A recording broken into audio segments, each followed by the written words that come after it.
Have you ever felt that the world has lost its meaning?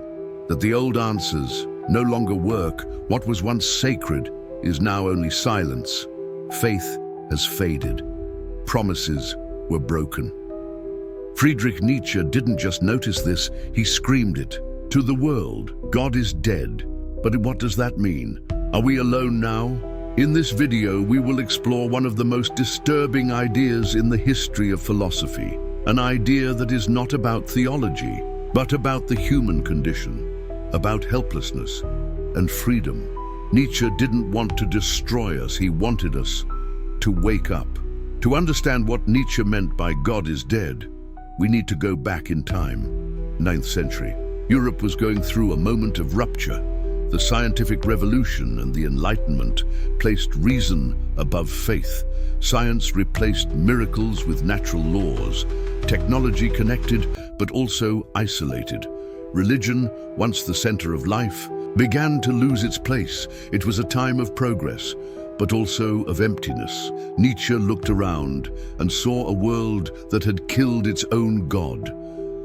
Not out of hatred, but out of indifference. Faith wasn't destroyed by revolts, it simply evaporated. In The Gay Science, Nietzsche writes one of the most symbolic scenes in his work. A madman, enters a square. He holds a lantern, even during the day, and he shouts, "I seek God." Everyone laughs, they mock him. They say God is missing or asleep, but the madman continues, "God is dead, God remains dead, and we have killed him." Silence. It's not just a provocative phrase, it's the diagnosis of an era. The madman is not celebrating, he is desperate. How could we drink up the sea? Who gave us the sponge to wipe away the entire horizon? He knew, by destroying God, we destroyed the very ground we walked on. God for Nietzsche wasn't just a religious figure, he was the symbol of absolute truths, of good and evil, of right and wrong. When we killed God, we lost the fixed point of the universe, and everything became relative. Traditional morality collapsed, eternal answers disappeared. All that remains is the echo of a question. Now what? Without a creator, who are we? What is good? What is evil? Nietzsche saw a great danger in this, the birth of nihilism. Nihilism is not just the absence of meaning. It's the pain of realizing that nothing has intrinsic value, that everything we believed in was constructed. Nietzsche knew this void would not be easily filled. People, without God, might fall into despair, and in that despair, they could turn to false idols, authoritarian leaders, blind ideologies, or total apathy. The loss of meaning can become a weapon. Nietzsche wasn't just a destroyer of beliefs, he was a visionary. He knew that the death of God would leave a hole, and he warned, there has never been a greater deed, and whoever is born after us will belong to a higher history than all history before. Yes, God is dead, but this is not the end. It is a beginning. When the old gods fall, something must take their place. Humanity cannot live without, meaning Nietzsche foresaw the danger of that vacuum. If we do not create our own values, someone else will do it for us, and not always with good intentions. In the absence of divine authority, ideologies rise like new religions. Nationalism, fanaticism, consumerism, all promise salvation, all promise identity, all offer purpose. But at what cost? Nietzsche called it the herd morality. When people stop thinking for themselves, they start living according to what the crowd dictates, not because it's right, but because it's easier. It's safer to belong than to stand alone. We follow trends, obey norms, repeat opinions. We become part of the flock. But Nietzsche didn't want flocks. He wanted individuals, thinkers, creators of meaning. In place of God, Nietzsche proposed a radical alternative, the Übermensch, the Overman, not a superhero, not a dictator, but someone who transcends herd values and creates their own. The overman is the one who says yes to life, even when there is no guarantee, even when there is no final reward. He does not seek salvation, but affirmation. He looks at the abyss, and instead of retreating, he dances. Imagine this, that your life, just as it is now, with all its pain, joys, regrets, and triumphs, would be lived again, over and over, infinitely. Would you curse this fate, or would you embrace it? This is the idea of eternal return, a philosophical test, a mirror.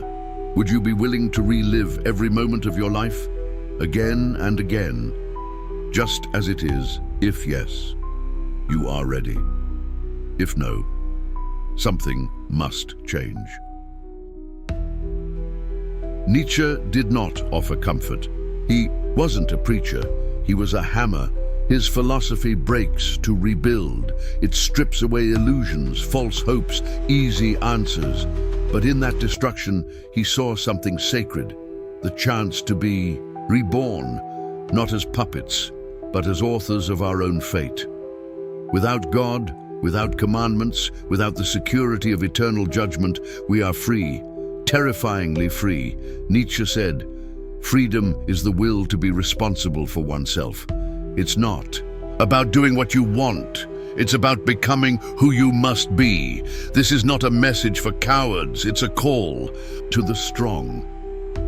So what do we do now that God is gone? We do what only humans can do. We create, we imagine, we suffer, and keep going. We look at the chaos, and we choose to dance, to love without guarantees, to build without certainty, to live as if we had chosen this life. And maybe in doing so, we become something more. There comes a moment when every seeker finds themselves alone, alone before the silence of the universe, alone with their doubts, their fears, their insignificance. It's what they call the dark night of the soul, where no belief consoles and no answer seems enough. Nietzsche knew this darkness, and instead of fleeing from it, he entered. The abyss is not the end, it is the test. Nietzsche invites us to cross that void, even without guarantees. He knew it's in this moment, when everything seems to collapse, that opportunity is born. The opportunity to reinvent ourselves, to be the sculptor of one's own being, to emerge transformed, like coal becoming diamond, like chaos giving birth to a dancing star. The meaning of life is not given to us, it is created through the choices we make, the values we nurture, the battles we choose to fight. Every act of courage, every gesture of authentic love, every original thought is a spark of meaning. We don't need heavenly promises to justify our existence. Life can be sacred, even without religion. To be free is not to live without limits. It is to live with awareness. It is to take on the weight and the beauty of one's own existence. It is to understand that we have no manual, but we do have the freedom to write our own. That freedom is frightening, but it also sets us free, because within it lies the key to a life worth living. So now I ask you, who are you when all illusions fall away? What remains when the stage of the world falls silent? Are you a reflection or a creator? Do you live to please or to express your deepest truth? Nietzsche didn't want followers. He wanted you to become yourself, completely, radically, irreversibly. Maybe the death of God doesn't have to be the end of hope, but the beginning of something new.